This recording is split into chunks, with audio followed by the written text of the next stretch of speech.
All the way to the screen, and Choo going to take a chance. And he slides, and the ball is jarred loose.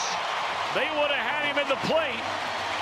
Fernandez caught the ball and laid the glove down on the ground. Choo slid into it, but kicked the ball out.